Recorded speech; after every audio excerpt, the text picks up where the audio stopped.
네, 오늘은 치순애가 준비한 것이 욥기 26장입니다. 오늘도 변함없이 치순애가 살아있으니까 욥기 26장 강해 설교를 하겠습니다.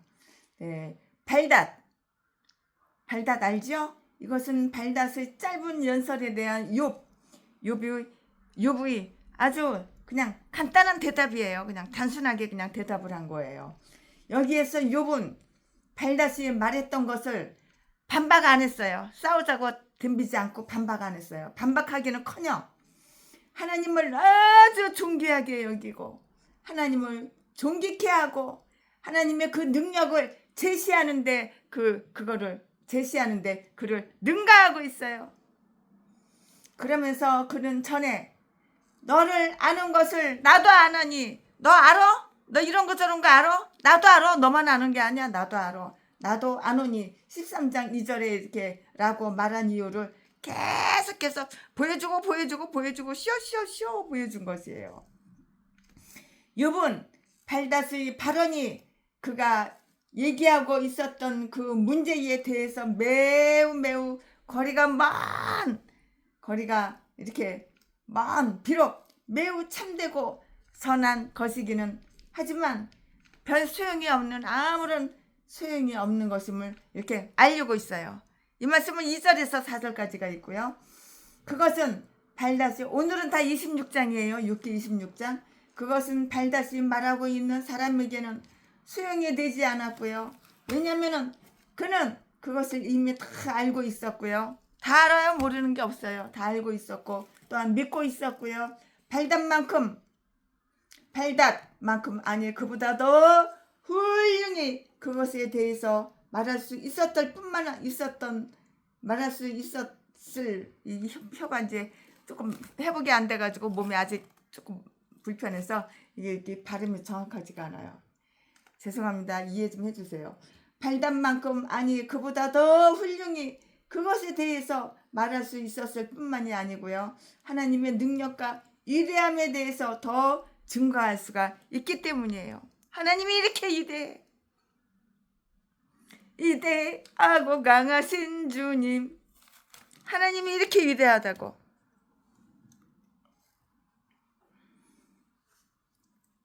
하나님의 능력과 위대함에 대해서 더 증거할 수 있었기 때문이라고요. 나머지 이야기를 이러한 것에 대해서 언급하면서 5절부터 13절까지 이렇게 말씀이 다 언급되어 있고요. 그들이 아무리 그것에 대해서 이야기한다 하더라도 이야기를 또 한다 하더라도 모두 그 주제에 미치지 못하며 결코 끝남이 없으리라는 결론을 내리고 있어요. 말이 끝도 없어. 이제 끝남이 없다. 이렇게 결론을 내린 거예요. 자, 지금부터 설교 제목은 발닷에 대한 욥의 책망. 욥이 발닷에게 책망을 하는 거예요. 자, 지금부터 설교 제목은 발닷이 아니고 빌닷. 자, 지금부터 설교 제목은 빌닷에 대한 욥의 책망. 지금부터 본문 말씀은 욥기 26장 1절부터 4절까지. 1절 욥이 대답하여 가로되 2절 내가 힘 없는 자를 참 잘 도왔구나. 기력 없는 팔을 참 잘 구원하였구나. 3절 지혜 없는 자를 참 잘 가르쳤구나. 큰 지식을 참 잘 나타내었구나. 4절 내가 누구를 향하여 말을 내었느냐? 누구의 신이 네 신이 내게서 나왔냐? 아멘. 여기까지가 본문 말씀입니다. 이 본문 말씀 가지고 최순애가 준비한 강의 설교를 지금부터 하겠어요. 욥이 아주 극심한 고통 안 당해본 사람은 몰라요. 최순애가 욥기를 강의 설교하면서 최순애도 욥과 같은 고통을 이렇게 당했어요. 사경을 헤맸어요. 죽었다 살았다. 이거 정신도 없어요. 저 세상인지 이 세상인지. 참 욥과 같은 최순애가 욥의 강해 설교를 24장까지 했잖아요. 그리고 이제 병원에 바로 입원했잖아요. 그 육과 같은 고통을 칠순애가 병원에 입원하기 전부터 후부터 다 한 거예요. 경험을 한 거예요. 욥이 극심한 고통과 칠순애도 극심한 고통과 하나님 근데 살려주셨어요. 욥이 극심한 고통과 비참한 상황 속에 있었을 때에 여기에서처럼 그가 욥의 친구들을 야유할 수 있다거나 또는 무례한 말을 내던짐으로써 스스로 기뻐할 수 있었으리라고 생각한 사람은 아무도 이렇게 없었을 것이에요. 빌닷은 그가 훌륭한 연설을 했다고 이렇게 생각했고요. 그 문제가 매우 무게가 있고요. 말은 매우 유창하고요. 엄청나게 말을 잘해요. 유창했으므로 신탁에서 뿐만 아니라 웅변에서도 명성을 얻었다고 이렇게 생각을 한 거예요. 그러나 욥은 빌닷의 연기가 그가 생각하는 것처럼 그리 가치 있는 것은 아니었다는 사실을 매우 역정스럽게 보여주면서 그를 아주 조소하고 있어요. 야, 말은 그럴싸하게 연기 씌우는 줄 알았지. 그러나 그 내용은 별볼 없어. 이런 식으로다가 조소를 하고 있는 거예요. 우습다 이거예요. 우습다. 가소롭다 이거예요. 욥은 다음과 같은 사실을 여기에서 다 쇼 이렇게 보여주고 있는데요. 빌닷의 말에는 중요한 것이 하나도 없어요. 말은 얼마나 유창하게 그냥 거창하게 하는데 알맹이는 없다고, 별 볼 일 없다고. 이 말씀이 어디에 있어? 3절에 있어요. 3절에. 말은 그럴듯하게 유창하게 아주 거창하게 유창하게 잘하지만 알맹이가 없어. 빌닷의 말에는 중요한 것이 하나도 없고 껍데기만 말만 하는 거야. 그 욥의 생각에 3절에 큰 지식을 잘 나타내었구나. 이것은 빈정되는 말투로서 욥은 자기가 말한 것에 대해서 스스로 자만심을 가지고 있는 그러한 빌닷을 책망하고 있는 거예요. 빌닷을 책망하고 있다고요. 욥이 조소하고 비웃는 거 이거 책망하는 거라고요. 빌닷은 자기가 매우 명료하게 이야기했고 지식을 잘 나타내었다고 이렇게 생각을 했는데요. 그는 그 자신의 생각을 매우 만족스럽게 흡족하게 여기고 이것은 우리들 모두가 지니고 있는 그러한 경향이에요. 내가 말한 건 내가 아주 흡족하고 만족하게 이렇게 여겼다고요. 그러나 욥의 생각은 별 볼 일 없어. 웃기고 있네. 그런 식이겠죠. 그들만이 옳고 진실되며 유식하며 엄청나게 유식한 척, 유식한 채, 유식하며 다른 사람들의 생각은 모두 구라 뻥 모두 다른 사람들의 생각은 모두 거짓되고 잘못된 것이며 우둔한 것이라고 이렇게 생각을 한 것이에요. 이와 마찬가지로 우리가 하나님의 영광에 대해서 언급을 할 때 우리는 사실대로 명확하게 이렇게 단정을 지을 수가 없는 것이에요. 사실은 사실대로 말하는데 사실대로 명확하게 이렇게 단정을 지을 수가 없는 것이라고요. 왜냐고요? 우리는 그것을 희미한 거울을 통해서 또는 단지 묵상에 의해서 이렇게 보기 때문이에요. 이유가 바로 여기에 있어요. 다른 이유는 없어요. 이유가 여기에 있는 거예요. 우리가 하늘에 가기 전에는 우리는 그의 참 모습을 볼 수는 없는 거예요. 우리가 하늘나라 가야지. 죽어서 하늘나라 가야지. 참 모습을 볼 수가 있는데 그렇지 않으면 볼 수가 없다고. 여기에서 우리는 그에 관해서 진술하지 못해요. 37장 19절 말씀에 빌닷은 몇 마디 말이었지만 매우 상세하게 참 잘 말했다고 이렇게 생각을 했고요. 그러나 그가 말한 것은 그 주제의 광범위함과 다양함에 비해서 매우 초라하고 빈약할 뿐이라고요. 그것은 별 소용이 없어요. 너가 내가 말한 것에 무슨 유익함이 있으냐? 네가 지금까지 말했잖아. 유창하게. 그러나 무슨 이익이 있어? 아무런 이익이 없어. 알맹이가 뭐 있냐? 중요한 말 있냐? 이 말이에요. 내가 힘 없는 자를 이 유창한 웅변으로 참 잘 도왔구나. 2절 말씀에 너의 엄숙한 훈계로 지혜 없는 자를 참 가르쳤구나. 지혜 없는 자를 네가 가르친 거야. 이렇게 참 가르쳤다. 이 비꼬는 말이죠. 3절 말씀에 욥은 그에게 다음과 같은 사실을 이렇게 설득시키려고 했고요. 빌닷은 그것으로서 하나님께 봉사하지도 못했을 뿐만이 아니라 조금도 욥에게 은혜를 베풀지 못했어요. 말을 기왕에 하려면은 알맹이 말, 중요한 말을 해야지. 껍데기 말, 별 볼 일 없는 말. 그런 말은 듣기 싫은 거야. 시간 낭비야. 빌닷은 그것으로서 하나님께 봉사하지도 못했을 뿐만 아니라 조금 더 욥에게 은혜를 베풀지 못했고요. 하나님을 옹호하는 것이 정말 우리의 의무이며 우리의 영예가 될 것이고요. 그러나 우리는 그가 우리의 봉사가 필요하다거나 또는 그것으로 해서 우리의 은혜를 입고 있다고 생각해서는 안 되는 거예요. 그런 생각할 필요는 없는 거예요.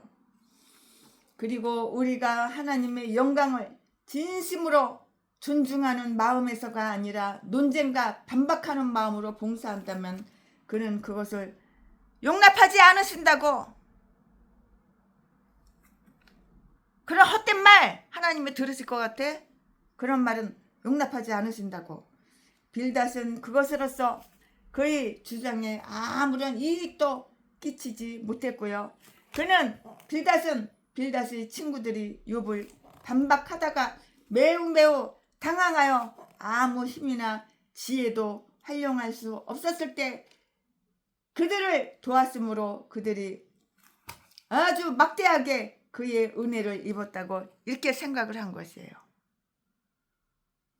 변변치 않은 논쟁자들도 그들이 흥분되었을 때에는 실제보다 더 큰 공을 끼쳤다고 생각하는 경향이 있는 것이에요. 내가 저 사람을 설득해야지. 저 멍청하고 미련한 사람 내가 지혜롭게 만들어야지.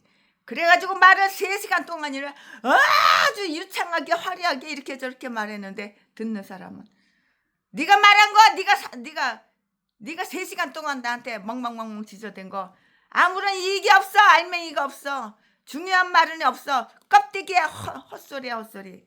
이렇게 얘기한다면 뭐 건져갈 게 있어야지. 그런 말을 하면은 시간 낭비, 에너지 낭비, 헛소리, 개소리, 똥소리 그렇게밖에 안 들리는 거예요. 빌닷은 그것으로서 그의 주장에 아무런 이익도 끼치지 못했고요. 빌닷의 친구들이 욥을 반박하다가 매우 당황하여서 아무 힘이나 지혜도 활용할 수 없었을 때 그들을 도왔으므로 그들이 막대하게 그 은혜를 입었다고 이렇게 착각한 거야. 착각은 자유야. 그건 네 생각이지. 듣는 사람 입장에서 생각해 봐야지. 안 그러니? 빌닷아? 변변치 않은 논쟁자들도 그들이 흥분되었을 때는 실제보다 더 큰 공을 끼쳤다고 생각하는 그런 경향이 있는데 헛일 뻥! 헛수고. 빌닷은 욥에게 아무런 도움을 주지 못했어요. 그렇게 오랜 시간 설득을 하고 유창한 말로다가 웅변을 했지만 욥에게 도움되는 거 있어? 없어. 욥은 지금 고통 중에 있다고. 엄청난 욥은 고통 중에 있다고. 네가 뭐 위로를 줬어? 네 말로 위로가 돼? 알맹이 있는 말이 어디가 있어? 다 헛소리지. 빌닷은 욥에게 아무런 도움이 되는 게 없어요. 도움을 준 것이 없다고요. 그는 욥을 설득시키고 가르치고 위로하는 채 했지만 욥에게 위로가 됐냐? 위로 안 됐어. 네가 욥을 가르친다고 욥이 너한테 배울 게 뭐가 있냐? 개소리 똥소리만 지어댔지. 그러나 그가 말한 것은 어떤 실수를 올바로 잡는데 거의 도움이 되지 못했을 뿐만 아니라 무슨 도움이 돼? 아무런 도움이 안 되는데 욥으로 하여금 욥의 고통을 참거나 그의 말에 유익함을 얻게 하거나 하는 일에는 전혀 욥은 도움이 안 된 거예요. 아무런 도움이 안 됐어. 도움이 무슨 도움이 돼? 아무런 도움이 없어. 내가 누구를 향하여 말을 내었느냐? 빌다사, 너 누구를 향해서 말을 했어? 너 욥, 나 한 명 놔두고 말을 했는데 아무런 소용이 없다고. 아무런 득이 되는 게 없다고. 4절 말씀에 내가 말로 훈계를 한 것이 나에게 향한 것이었느냐? 너는 내가 이러한 훈계를 받아야 할 만큼 어리석은 똥대가리라고 생각하냐? 네가 어리석은 똥대가리지. 네 주제를 몰라. 네가 너를 볼 줄 아는 눈구녕이 멀은 거야. 그러니까 내가 나를 볼 줄을 알아야 되는 거야. 이 인간이 어떤 인간인가? 저 인간이 어떤 인간인가? 저 인간이 어떤 인간인가? 저 사람은 이런 사람인가? 저 사람은 저런 사람인가? 판단하고 비판할 게 아니라 이 인간 내가 나를 볼 줄 아는 눈이 열려야 되는 거야. 그런데 너는 아니잖아. 욥으로 하여금 그의 고통을 참거나 그의 말에서 유익함을 얻게 하거나 하는 일에 도움이 되지 못했고요. 너가 누구를 향하여 말을 내었느냐? 4절 말씀에 내가 말로 훈계를 한 것이 나에게 향한 것이었느냐? 맞아, 틀리잖아. 4절 말씀에 내가 말로 훈계한 것이 나에게 향한 것이었느냐? 너는 내가 이러한 훈계를 받아야 할 만큼 어리석고 미련하다고 너처럼 돌대가리라고 그렇게 생각해? 그 말이죠. 아니면 나와 같은 상황에 처해 있는 자들에게는 그 훈계가 합당하다고 생각하느냐? 참되고 선한 모든 것이 누구에게나 합당한 것은 아니며 또 어느 때나 적절한 것이 아니라고요. 욥과 같이 아주 초라해지고 꺾여져 슬픔에 잠겨있는 자에게는 하나님의 광대함과 위엄보다는 그의 은혜와 자비를 알려주어야 하고요. 전능자의 그 두려움보다는 위로를 가르쳐야 하는 거예요. 전능자의 두려움보다는 위로를 가르쳐야 한다고요. 그리스도는 공핍한 자를 말로 어떻게 도와줄 줄 알고 다 계셔요. 어떻게 말로다가 이렇게 도와줄까? 저렇게 도와줄까? 저렇게 도와줄까? 이렇게 도와줄까? 나의 힘이 되신 여호와여. 최순의 주변에 있는 우리 훌륭한 분들이 최순한테 한마디 하면은 그 힘이 돼요. 그러면 최순애는 그 말을 갖다가 사람의 말로 듣지 않고 하나님의 말씀을 들어요. 하나님께서 저 사람을 통해서 나한테 이렇게 말씀하시는구나. 참 감사하다. 이렇게 생각이 들어요. 전능자의 두려움보다는 위로를 가르쳐야 하고요. 그리스도는 공핍한 자를 말로 어떻게 도와줄 줄 알고 계시고요. 이사야서 50장 4절 말씀에 그러므로 그의 사역자들도 진리의 말씀을 분류하는 것을 올바르게 이렇게 배워야 하고요. 하나님께서 슬프게 만들려 하지 않는 자들을 빌다처럼 슬프게 만들어서는 안 되는 거예요. 빌다처럼 그렇게 슬프게 만들어 안 된다고. 따라서 욥은 그에게 네 신이 내게서 나왔느냐라고 이렇게 물었고요. 즉 이러한 말을 통해서 어떻게 괴로운 영혼이 활기를 되찾고 위로를 받아서 소생되겠는가라고 이렇게 묻고 있어요. 말이 말 같아야지 듣지. 말이 말 같지 않으면 물어보는 거야. 되물어보는 거야. 우리도 이처럼 우리를 위로해야 할 친구들에 대해서 기대할 때 종종 실망하곤 하는데요. 그러나 성령이신 보혜사는 결코 그의 역할에 실수하지 않으실 뿐만 아니라 그의 목적을 그르치는 그러한 일도 없어. 그르치는 일도 없는 것이에요. 아멘. 지금부터는 설교 제목이 바뀌어요. 본문 말씀이 바뀌어요. 지금부터 설교 제목은 하나님의 지혜와 능력. 하나님의 지혜와 능력. 이야. 어떤 목사님이 최순이한테 이런 말을 하잖아요. 그러면은 저거는 하나님의 지혜야. 그리고 그 말을 하나님의 말씀으로 듣고 순종하고 복종하고 그래요. 비록 같은 목사고 같은 사람이라도 그럴 때가 종종 있어요. 이러한 말을 지금부터 설교 제목은 하나님의 지혜와 능력. 지금부터 본문 말씀은 욥기 26장 5절부터 14절까지. 5절 음령들이 큰 물과 수족 밑에서 떠나니. 6절 하나님 앞에는 음부도 드러나며 멸망의 웅덩이도 가리움이 없음이니라. 7절 그는 북편 하늘을 허공에 펴시며 땅을 공간에 다시며. 8절 물을 빽빽한 구름에 싸시나 그 밑의 그 아래 밑에 그 밑의 구름이 찢어지지 아니하였느니라. 9절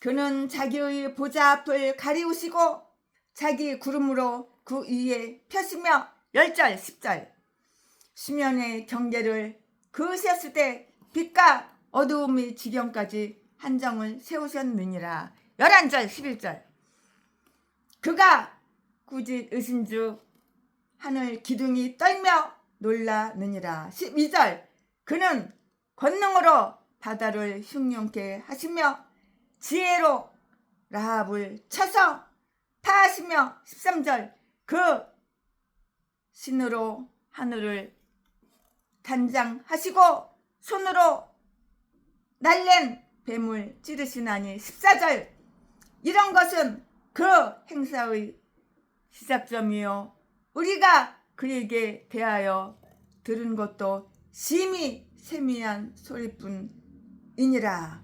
그 능력의 우레야 누가 능히 측량하랴. 아멘. 예, 이거 지금 본문 말씀입니다. 이 본문 말씀 가지고 이어서 계속해서 강의를 하겠어요. 네, 욥과 그 욥의 친구들이 논쟁을 벌였던 그 초점이 매우 이렇게 다른 거예요. 디퍼런트 다른 거예요. 그러나 이제 그들은 딱 한 가지 그 주제 곧 하나님의 무한한 영광과 능력에 대해서 모두 의견이 일치하고 있어요. 그거는 일치가 된 거예요. 일치하고 있고 논쟁자들이 다른 분쟁을 일으키지 않고요. 하나님에 대해서 지극히 높고 영예롭게 이야기할 때 이렇게 그리고 그에 대한 찬사를 매우 다양하게 제시할 때 진리는 얼마나 개가를 울리며 얼마나 찬란히 빛나게 되는가. 믿음에 관한 모든 논쟁이 이와 똑같이 한 마음과 한 입으로 이렇게 모든 사람들을 그리고 우리의 주로서 하나님께 영광을 돌리는 로마서 15장 6절 말씀에 그걸로 이렇게 끝나요. 그 말씀에. 참 좋은 일이죠. 퍽 좋은 일이죠. 이 세상을 창조하시고 보존하시는 하나님의 지혜와 하나님의 지혜, 인간의 지혜 아무리 짜내봐 망가지 짜내봐 소용없어. 하나님의 지혜 한 가지가 최고야. 정확한 거야. 하나님의 지혜와 능력에 대해서 예증이 여기에 많이 이렇게 제시되어 있는데요. 그럼 하나님의 지혜를 말씀드릴게요. 우리가 만약에 우리 주위를 땅과 강물을 둘러본다면 우리는 아주 놀라운 전능의 본보기를 볼 수 있을 것이고요.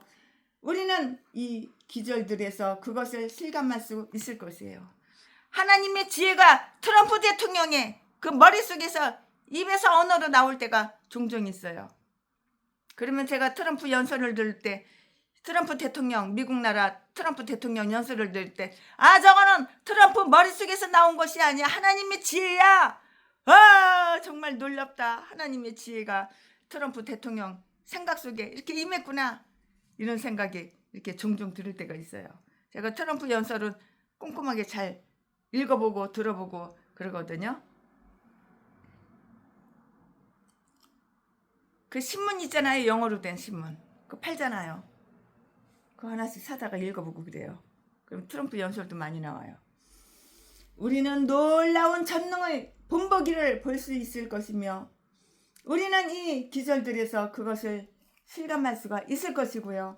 그는 땅을 공간에 다신다. 7절 말씀에 이 거대한 지구는 기둥들 위에 세워져 있지 않으며 또한 굴대에 매달려 있는 것도 아니에요. 굴대에 매달려 있는 것도 아니고요. 그것은 단지 하나님의 전능하신 힘에 의해서 그 장소에 확고하게 고정되어 있으면서 그 무게를 지탱하고 있는 거예요. 그 무게를 지탱하고 있다고요. 사람의 능력으로는 한 개의 깃털도 어떠한 것에 매달지 않고는 공간에 달 수가 없지만 거룩한 지혜는 온 땅을 그렇게 다신다고요.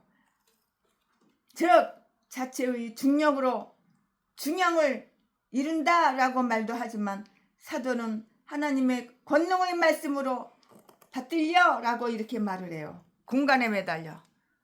공간에 매어 달린 것은 우리의 말을 놓도록 해주고요. 우리의 체중을 받쳐주지만 그것은 우리의 마음을 고정시키거나 우리 영혼의 무게를 지탱하는 데는 결코 아무런 도움이 되지 않아요. 아무런 도움이 되지 않아요. 최순의 주변 분들이 얼마나 도움을 많이 주는지 몰라요. 여러 가지로. 최순애가 많이 아프다 보니까는 이게 정신이 온전하지가 못하고 생각이 이랬다 저랬다 그럴 때가 있어요. 그러면 그분들이 다 이렇게 저렇게 도와줘요. 즉 자체의 중력으로 균형을 이룬다라고 말하지만 사도는 하나님의 권능의 말씀으로 받들려라고 이렇게 말을 하는데요. 공간에 매어 달린 것은 우리의 발을 놓도록 해주고요. 우리의 체중을 받쳐주지만 그것은 우리의 마음을 고정시키거나 우리 영혼의 무게를 지탱하는 데는 결코 아무런 도움이 못 되는 거예요. 마음을 딱 이렇게 마음의 발판 그 도움은 안 된다고요. 그는 수면의 경계를 그으시고요. 그것을 한정에 놓으시어 10절 그것이 땅 위로 흘러 넘치지 않도록 하였고요. 그리고 이 경계선은 밤과 낮이 끝나는 거예요. 시간이 없어질 때까지 계속 변하지 않을 것이고요. 흔들리거나 닳아 없어지는 일도 없을 것이고요. 여기에 경노하는 파도를 다스리는 하나님의 섭리가 나타나 있고요. 그것이 그의 능력을 보여주는 일례라고요. 예레미야 5장 22절에 기록이 다 되어 있어요. 예레미야 5장 22절에. 우리는 또한 초라하고 죄 많은 거민들을 돌보는 섭리를 볼 수가 있는 거예요. 비록 그들이 그의 의를 해치는 존재로서 그의 국류를 입고 있지만 그들은 옛날 한번 있었던 것과 같은 홍수의 휩쓸음을 당하지 않도록 이렇게 보호를 받고 있는 거예요. 보호를 받으니까는 휩쓸리지가 않지요. 그들은 앞으로도 계속 그러한 일은 당하지 않을 것이고요. 그들에게는 이제 홍수가 아닌 불이 예비되어 있기 때문이에요. 홍수 얼마나 무서워요? 그는 큰 물 밑에서 음령들을 만드시는데요. 장대한 자가 물 밑에서 만들어지고요. 즉 고래나 거인과 같은 거구의 피조물들이 물의 무수한 동물들 가운데 이렇게 섞여 있는데요. 거대한 폭풍과 폭우로서 그는 산들을 흔드시는데 여기에서는 이것이 하늘 기둥이라고 이렇게 일컬어지고 있어요. 11절 말씀에 하늘 기둥 11절 말씀에. 그리고 그는 바다를 흉년케 하시며 라합을 쳐서 파하시고요. 12절 말씀에 여호와 앞에서 바다는 도망하여 산들을 뛰는다고요. 참 어마어마하죠. 시편 114편 3절 4절 말씀, 하박국 3장 6절 말씀, 이하를 다 보면 다 나와요. 폭풍이 바다의 이랑을 만들어 그것을 가른다고요. 그리고 나서 파도가 잔잔해지며 다시 평정케 되는데요. 시편 89장 9절 10절 말씀을 한번 보자고요. 욥이 모세 시대에 살았거나 그 후에 살았다고 생각하는 자들은 이것을 이스라엘 자손 앞에서 갈라지고 애굽 사람들을 삼켜버린 홍해에 적용시키고 있고요. 단어의 뜻은 그대로 글 지혜로서 라합을 쳐서 파하신다고요. 라합은 시편 87편 4절 말씀과 이사야 51장 9절에서처럼 때때로 애굽을 일으킬 때가 있어요. 성경 읽다 보면 너무너무 재밌어요. 제가 일일이 다 찾아드리지는 못하지만 여러분이 개인적으로 제가 불러주는 시편 87편 4절 말씀, 이사야 51장 9절 말씀처럼 때때로 애굽을 이렇게 일컬 때가 있다 그러면 그 말씀을 찾아서 보시면 도움이 돼요.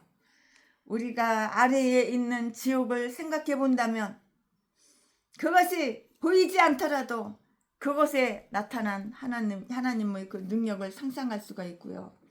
음부와 멸망 6절 말씀에 음부와 멸망을 가지고 우리는 무덤을 이해할 수 있으며 그곳에 누워있는 자들이 우리의 눈으로 보이지 않더라도 하나님의 눈 아래 있다는 것도 이해할 수가 있는데요. 이것은 죽은 자의 부활에 대한 우리의 믿음을 더욱 확고하게 이렇게 해준다고요. 하나님은 그들이 어디에 누워있는지 다 아시고요. 어떻게 그 썩은 몸의 부스러기를 모두 모으실 수 있는가를 다 알고 계셔요. 하나님이 그런 거 모르는지 알아? 아무리 숨어 있어봐. 꼭꼭 숨어 있어봐. 꼭꼭 숨어라. 머리카락 보인다. 숨고 숨어봐. 하나님은 다 아시고 다 드러나셔. 어떻게 그 썩은 몸의 부스러기를 모두 모으실 수 있는가를 다 알고 계신다고. 우리는 또한 이것을 악인의 분리된 영혼이 아주 비참하고 고통스럽게 있는 저주받은 자들의 장소로서 이렇게 언급되었다고 이렇게 볼 수도 있는 것이에요. 그것은 음부와 멸망으로서 여호와 앞에서 다 드러나고요. 언급이 되어 있어요. 다 언급이 되어 있어요. 이 말씀은 잠언 15장 11절에 다 기록이 되어 있어요. 잠언. 이에 대한 암시가 요한계시록 14장 10절에 다 이렇게 나타나 있고 나와 있는데요. 그곳에서는 죄인들이 속죄소에 서시 중 이렇게 들고 있는 거룩한 천사들 앞에서 그리고 어린 양 앞에서 고난을 당해요. 이러한 사실은 어떤 고대 사본에 있는 것과 같이 5절의 내용을 다음과 같이 풀이할 수가 있어요. 오늘 강의 설교는 굉장히 심오해요. 그냥 건성으로 들으면은 지루하고 따분하지만 말씀 속에 깊이 들어가면은 굉장히 오늘 강의 설교는 심오해요. 근데 그냥 한 귀로 듣고 한 길로 흘러버리면은 지루하고 따분해요. 이러한 사실은 어떤 고대 사본에 있는 것과 똑같이 5절의 내용을 다음과 같이 풀이할 수가 있는데요. 나는 이것이 르마임이란 단어의 의미로 더 적합하다고 최순애 목사는 개인적으로 이렇게 강의 설교 준비할 때 그렇게 생각이 드는 거예요. 장대한 자들과 그 함께 거하는 자들이 물 밑에서 씨름하고 있다고요. 여기 물이잖아요. 바다잖아요. 그 밑에 물 밑에서 씨름하고 있다고요. 이렇게. 이것은 옛날 장대한 자들이 익사한 것을 상징하고 있어요. 최순애가 제주도 별장에서 살 때 그 별장 조금 이렇게 한 부럭 더 가가지고 거기 보면은 이렇게 높은 담을 쌓아놨어요. 담을 쌓아놨는데 그 담이 다 물이에요. 다 물. 그리고 여기 잠깐 이렇게 걸터 앉을 수가 있는 데 있어요. 근데 저녁에 사람들이 여기 바다에 여기서 잠깐 걸터 앉아서 소주 먹고 안주 갖다 놓고 그러다가 그냥 비실비실해서 물속으로 퐁당 들어가가지고 죽은 사람이 너무 많아요. 근데 그 옆에는 또 집이 있어요. 근데 그 바닷물이 넘칠 때가 있어요. 바닷물이 넘치면은 지붕까지 바닷물이 다 넘치는 거예요. 참 제주도가 이렇게 무서운 곳이에요. 바닷물이 그냥 바닷물 밑에가 아니 어마어마한 거예요. 이렇게 제주도가 이렇게 무서운 곳이 많아요. 바닷물에서 많이 빠져 죽어요. 그러니까는 실수로다가 빠져 죽는 거예요. 내가 바닷물 속에 들어가서 빠져 죽어야 되겠다 그런 마음으로 뛰어 들어간 것이 아니에요. 실수로다가 이렇게 여기 다 바다라고요. 바다. 여기 다 바다라고요. 바다인데 이렇게 바닷물 넘치지 않게 이렇게 뚝을 쌓았는데 뚝에 앉아서 놀고 장난치고 술 먹고 그러다가 그냥 바닷물 속에 퐁당퐁당 들어가서 다 이렇게 죽는 거예요. 아이 참. 또 그 바닷물이 넘치면은 지붕까지 그냥 다 그냥 물이 그냥 가득 찬 거예요. 그래서 그 집이 너무너무 화려하게 진짜 아주 그냥 아주 궁전처럼 지었는데 나보고 사래요. 근데 제가 안 샀어요. 왜 안 샀어? 바닷물이 무서워서 안 샀지. 장대한 자들과 그와 함께 거하는 자들이 물 밑에서 신음하고 있다고요.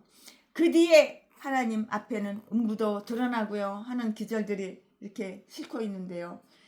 이것은 옛날 장대한 자들이 익사한 것을 상징하고 있어요. 물속에 빠져서 죽는 거야. 장대한 자들이 익사한 거야. 물속에 바닷물에 빠져서 죽는 거야. 집을 아무리 대궐처럼 우리우리하게 쳐봐. 근데 거기는 지대가 낮아요. 그래가지고 높은 지대에다가 최순애가 따로 별장을 또 이렇게 구입을 했죠. 낮은 지대는 안 사고.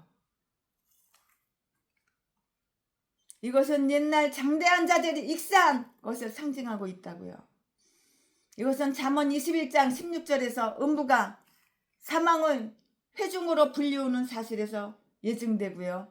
여기에 사용된 것도 같은 이렇게 말이고요. 옛날에 죄인들이 익사한 사건을 물에 빠져 죽은 그 사건을 갖다가 가리켜서 장대한 자의 회중이라고 이렇게 말할 수도 있는데요. 불경건한 자들이 영원한 멸망과 흑암의 땅에 사는 자들이 신음소리에서 보다도 더 무섭게 하나님의 위엄이 나타난 곳이 어디 있겠는가? 어디 있어? 말해봐. 어디 있어? 어디 있겠는가? 천사들과 함께 두려워하거나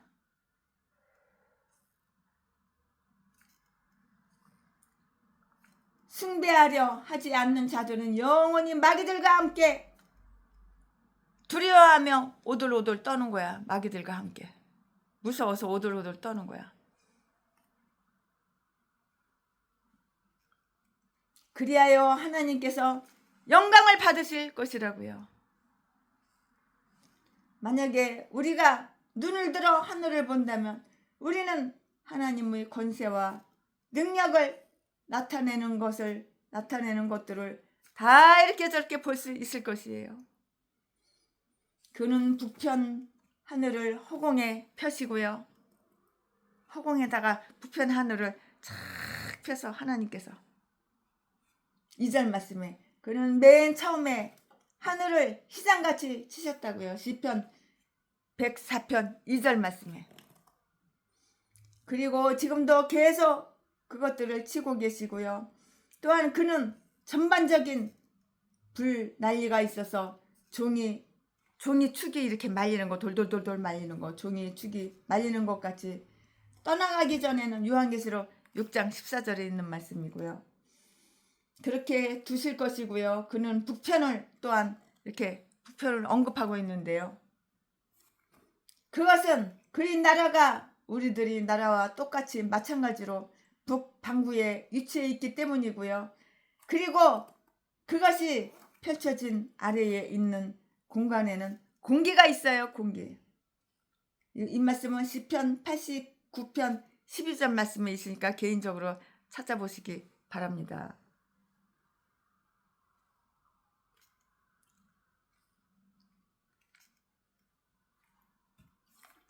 이 세상은 다른 세상과 비교해 볼 때 얼마나 공허한 장소인가?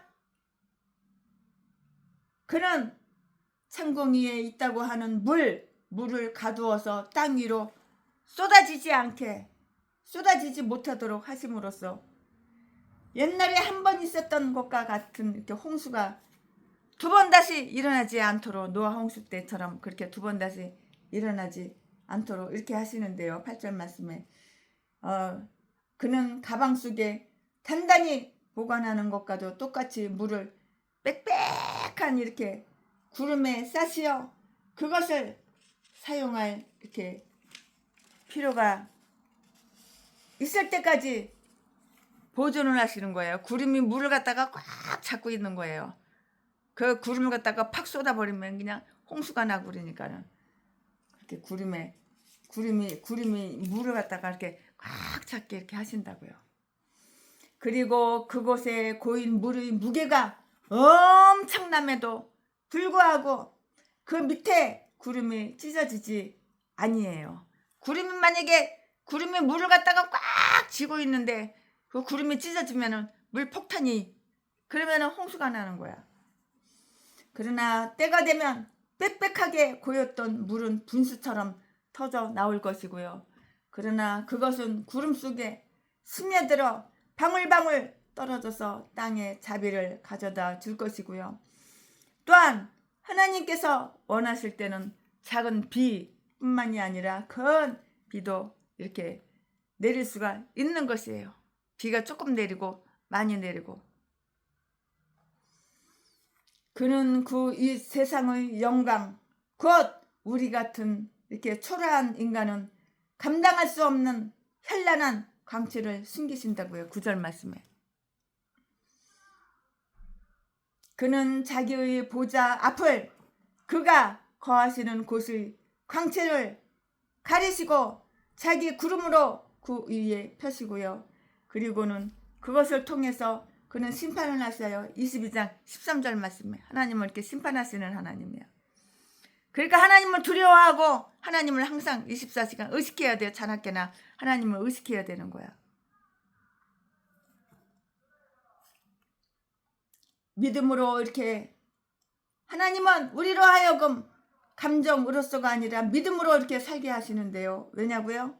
그것은 시련의 상태에 더 적합하기 때문이라고요. 믿음으로 사는 자는 만일 하나님의 보좌의 얼굴을 장차 올 심판날처럼 지금도 볼 수 있게 된다면 그것은 공정한 시험이 아닐 것이에요. 너무도 찬란하여 인간으로서는 감당할 수가 없는 그의 보좌의 영광이 우리 시야를 압박하지 않도록 그 현란한 힘을 제어하기 위해서 그는 흑암의 베일을 쳐 놓으셨고요. 그 사이에 구름을 이렇게 펼쳐 놓으신 거예요. 하늘의 화려한 장식품은 그의 손으로 지으신 것들이고요. 13절 말씀에 수면을 움직이시는 영원한 그의 신으로 그 입 기운으로 시편 33편 6절 말씀에 하늘을 단장하신다고요. 그리하여 그것들을 만드셨을 뿐만 아니라 그것들로 단장하시어 밤에는 별들로 그것들을 총총히 수놓고 낮에는 햇빛으로 그것들을 색칠하신 거예요. 얼마나 아름다워. 이렇게 아름다워. 참 아름다워라 주님의 세계는. 얼마나 아름다워. 하늘의 화려한 장식품은 하나님의 손으로 지으신 것들이고요. 13절 말씀에 수면을 움직이시는 영원한 그의 신으로, 하나님의 신으로, 그 입기운으로가 아니라 그것들로 단장하시어 밤에는 별들로 그것들을 총총히 수놓으시고 낮에는 햇빛으로 그것들을 색칠하신다고. 얼마나 멋있는 하나님이야. 하나님은 인간으로 하여금 우애를 볼 수 있게 만드셨는데요. 인간에게 하나님은 직접 얼굴을 주셨고요.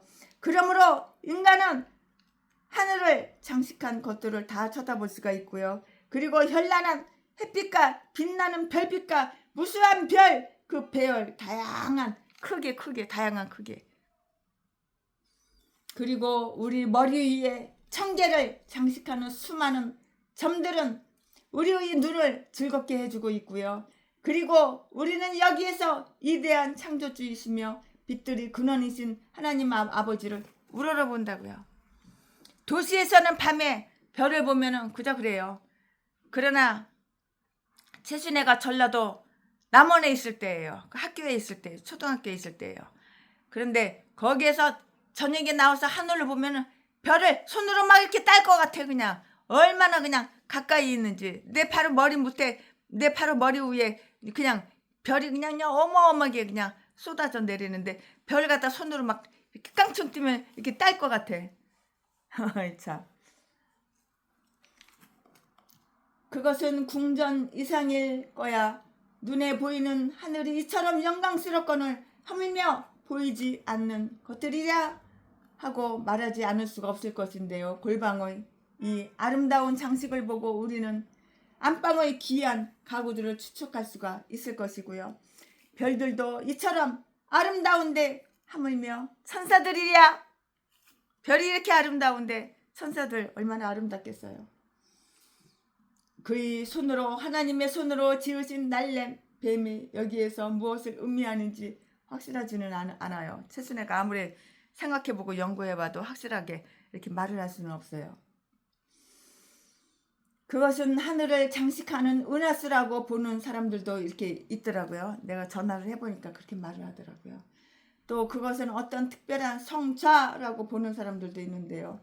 그것은 리오야단이라는 단어와 같은 것으로서 아마도 고래나 악어를 의미하는 것일 것이고요. 그런데 이것은 창조주의 그 능력을 나타내고 있고요. 하나님의 능력이 이처럼 무한한데 어찌 욥이 이러한 추론으로서 결론 맺지 않을 수 있겠는가? 41장 말씀에 그는 마지막에 놀라운 경탄으로 결론을 짓고 있어요. 14절 말씀에 이런 것은 그 행사의 시작점이요 그의 지혜와 능력의 출발이요 그 속에 거하시고 또 그것을 통하여 인간의 자손들에게 그 스스로를 알리시는 행사라고요. 그는 하나님께서 만드신 발견물들을 시인하면서 감탄하고 있고요. 이러한 것은 욥 자신이 말했고요. 또 빌닷이 말했던 하나님의 행사이고요. 그리고 이것은 하나님에 관한 소식, 곧 하나님의 일인데요. 그러나 그는 드러나지 않은 그 능력의 깊이를 감탄하고 있고요.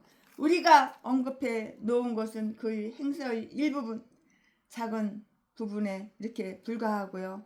우리가 하나님에 대해서 알고 있는 것은 하나님 안에 있는 것과 하나님 본체에 비할 때 아무것도 아니에요. 하나님께서 우리에게 만들어주신 발견물들과 우리가 하나님에 대해서 탐구한 그 모든 것들이 있다 하더라도 우리는 여전히 그에 대해서 어둠 속에 있고요. 그러므로 우리는 이런 것은 그 행사의 시작점이라고 이렇게 말하지 않을 수가 없는 것이에요. 어마어마하신, 무시무시하신, 아름다우신 우리 하나님. 우리는 이런 것은 그 행사의 시작점이라고 말하지 않을 수가 없는데요. 우리는 그의 역사와 말씀을 통해서 하나님에 이렇게 대해서 다 들을 수가 있잖아요. 말씀을 통해서 하나님이 어떤 분인가 그걸 알 수가 있고 들을 수가 있다고요.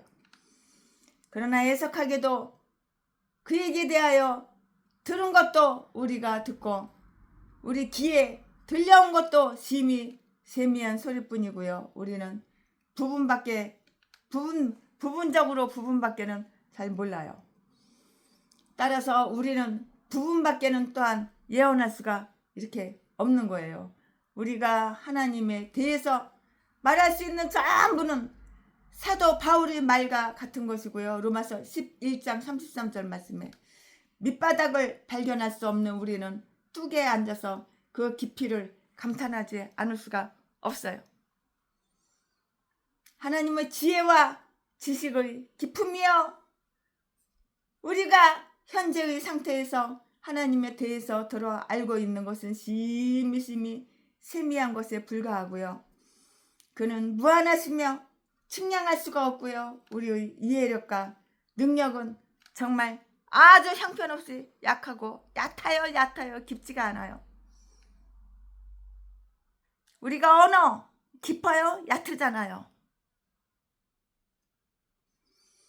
하나님의 지혜와 지식이 깊으며 우리가 현재의 상태에서 하나님에 대해서 들어 알고 있는 것은 심히 세미한 것에 얕은 것에 불과한데, 하나님은 무한하시며 측량할 수가 없고 우리의 이해력과 능력은 정말 형편없이 약하고 얕다고요. 깊지가 않고 얕다고요. 그리고 가득 차 있는 거룩한 영광은 미래에 발견할 수 있게 되어 있고요. 그 큰 능력의 우레, 즉 그의 강력한 우레는 우리의 믿음 안에서 그의 능력을 알리는 가장 낮은 것 가운데 하나이지만 우리는 그것을 이해하지 못한다고요. 37장 4절 5절 말씀을 읽어보시고 참조해 보시기 바랍니다. 우리가 그의 하나님의 능력의 최대의 힘과 범위를 이해할 수 없는 것과 똑같이 그것은 무서운 영향력과 작용도 이해할 수 없으며 주님의 그 주의 노의 능력은 특히 그러하다고요. 시편 90편 11절 말씀에 하나님은 위대하시나 우리는 그를 모르고 있어요. 북한에서 불쌍한 김정은 저 인간도 하나님의 어떠한 분이라는 걸 전혀 몰라.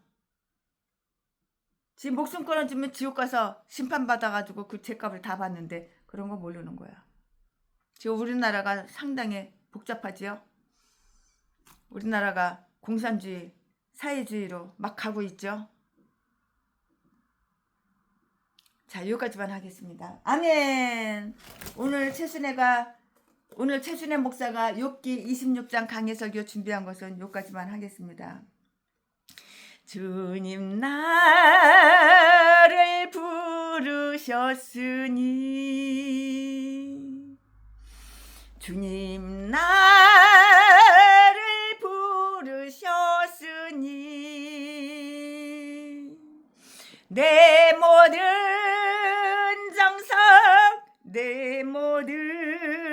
정성 주만 위에 바칩니다.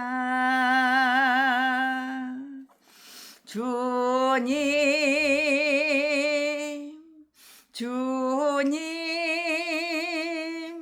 나의 기도 들으세. 영원토록 주님만을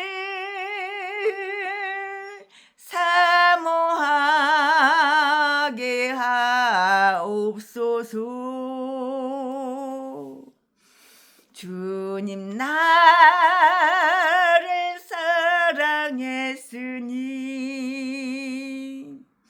주님 나를 사랑했으니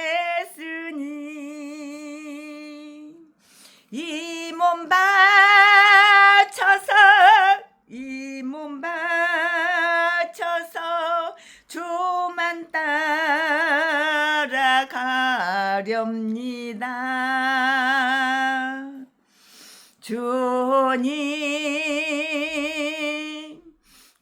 주님 나의 기도 들으세. 언제까지 주님만을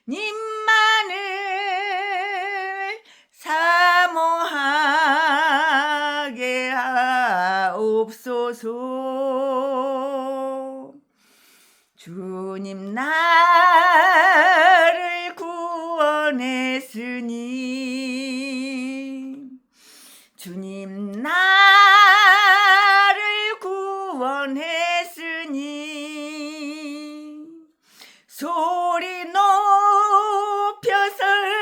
소리 높여서 주만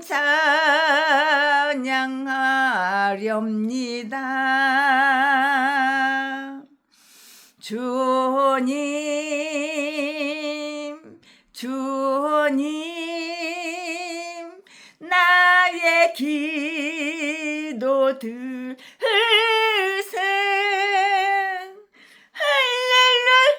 할렐루야. 주님만을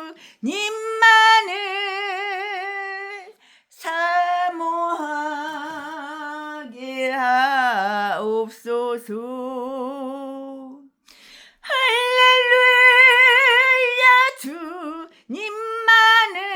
주님만을 사모하게 하옵소서. 아멘. 주님을 사랑합니다. 주님을 찬양합니다. 주님 나를 부르셨으니 주님 나 이 죄인 나를 부르셨으니 내 모든 정성 주님만 위해서 바치렵니다. 주님 나를 사랑했으니 주님 나를 사랑했으니 이 몸 바쳐서 주만 따라가렵니다. 주님을 사랑합니다. 주님을 찬양합니다. 오늘 욥기 26장 강해설교 최순애가 준비한 것은 여기까지가 끝입니다. 사랑합니다.